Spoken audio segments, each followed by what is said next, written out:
जम्मू कश्मीर में 10 साल बाद हो रहा है विधानसभा चुनाव। जम्मू कश्मीर के पिछले 6 साल से ठंडे पड़े राजनीतिक माहौल में हलचल मच गई है। जम्मू कश्मीर में विधानसभा का ये चुनाव धारा 370 हटने के बाद पहला विधानसभा चुनाव है, लेकिन ऐसे में एक सवाल दिमाग में आता है कि जम्मू कश्मीर की जनता किस पार्टी को सत्ता में लाना चाहेगी। क्या भारतीय जनता पार्टी को, जिसने 370 हटाया, या फिर नेशनल कॉन्फ्रेंस को, जो पुनः जम्मू कश्मीर को विशेष राज्य का दर्जा दिलाने का वायदा कर रही है, या फिर जम्मू कश्मीर की विधानसभा गठबंधन की विधानसभा बनेगी, मतलब किसी भी पार्टी को बहुमत नहीं मिलेगा। नमस्कार, मैं नरेंद्र कुमार और आप देख रहे हैं एनपी न्यूज। दरअसल जम्मू कश्मीर में 10 साल बाद होने जा रहे विधानसभा चुनावों की घोषणा के बाद राजनीतिक गतिविधियां तेज हो गई हैं। पिछले 6 साल से ठंडे पड़े राजनीतिक माहौल में अब हलचल दिखने लगी है, जो कुछ समय पहले हुए लोकसभा चुनाव के दौरान कुछ हद तक दिखी थी। यहाँ होने जा रहे विधानसभा चुनाव की खास बात यह है कि यह जम्मू कश्मीर में पिछले 5 सालों में हुए ऐतिहासिक परिवर्तनों के बाद हो रहे हैं।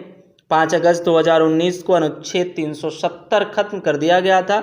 इसके बाद जम्मू कश्मीर को केंद्र शासित प्रदेश का दर्जा दिया गया था। साथ ही इसे लद्दाख से विभाजित कर अलग केंद्र शासित प्रदेश बना दिया गया। जम्मू कश्मीर में चुनाव हमेशा से देश के बाकी हिस्सों से अलग मिजाज के रहे हैं। इसमें ऐसे कई असामान्य कारण शामिल हैं जो चुनाव की प्रक्रिया को प्रभावित करते हैं।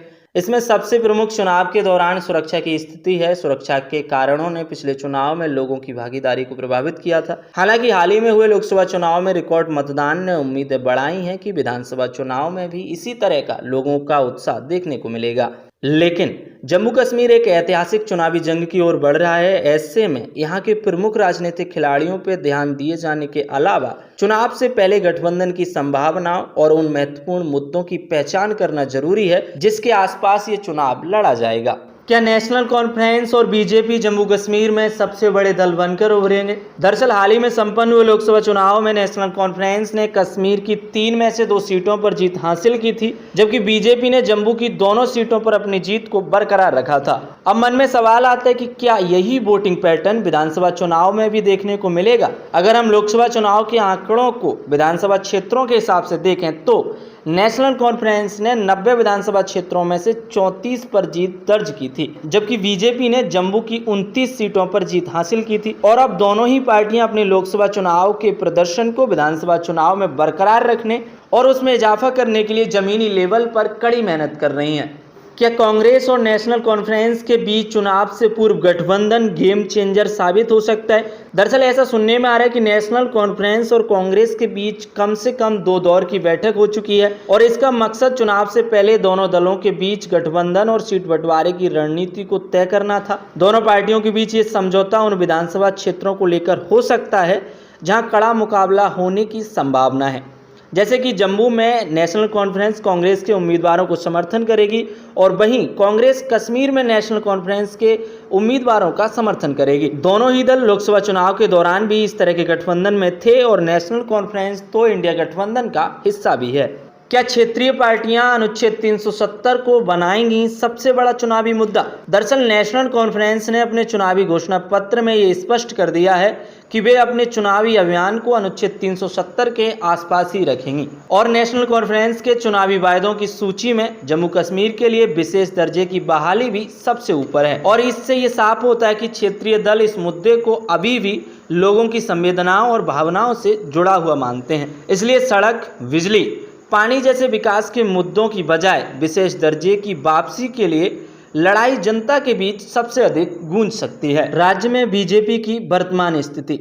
जब घाटी में सहयोगी दल विफल रहे तो क्या अब बीजेपी जम्मू और कश्मीर दोनों में अकेले चुनाव लड़ेगी? बीजेपी कश्मीर घाटी में अपना प्रभाव बढ़ाने के लिए कड़ी मेहनत कर रही है, जबकि जम्मू बीजेपी का पहले से ही मजबूत गढ़ रही है, लेकिन कश्मीर में पार्टी हमेशा से कमजोर रही है। पिछले 5 साल में पार्टी ने घाटी में अपने कैडर और संगठनात्मक ढांचे को मजबूत करने के लिए काफी समय लगाया है। हालांकि 2024 के लोकसभा चुनाव में पार्टी ने घाटी की 3 संसदीय सीटों पर उम्मीदवार नहीं उतारे, जिससे ये साफ संदेश जाता है कि कश्मीर में पार्टी की स्थिति में बहुत अधिक बदलाव नहीं आया है। इसके अलावा अपनी पार्टी और पीपल कॉन्फ्रेंस जैसे सहयोगियों के साथ गठबंधन करने के प्रयास में भी बीजेपी विफल रही। कारण ये दोनों पार्टियां लोकसभा चुनाव में कुछ खास नहीं कर सकी और फिलहाल आंतरिक विद्रोह और बगावत का सामना कर रही हैं। इन हालातों को देखते हुए बीजेपी ने अब जम्मू और कश्मीर दोनों में अकेले चुनाव लड़ने का निर्णय लिया है, लेकिन ये देखना दिलचस्प होगा कि क्या पार्टी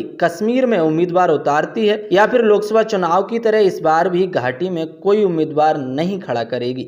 इन सभी कारणों को मिलाकर फिलहाल ये संकेत मिलता दिखाई दे रहा है कि जम्मू कश्मीर में त्रिशंकु विधानसभा की संभावना है। यहाँ कोई भी दल अकेले अपने दम पर सरकार बनाने में सफल होता हुआ नहीं दिख रहा है। किसी भी पार्टी को सत्ता में आने के लिए गठबंधन की आवश्यकता पड़ेगी। वैसे आपके अनुसार जम्मू कश्मीर में कौन सी पार्टी मजबूत स्थिति में है? अपना सुझाव कमेंट बॉक्स में अवश्य दीजिएगा। बाकी देश दुनिया की तमाम बड़ी खबरों और अपडेट्स के लिए देखते रहिए NP न्यूज। धन्यवाद।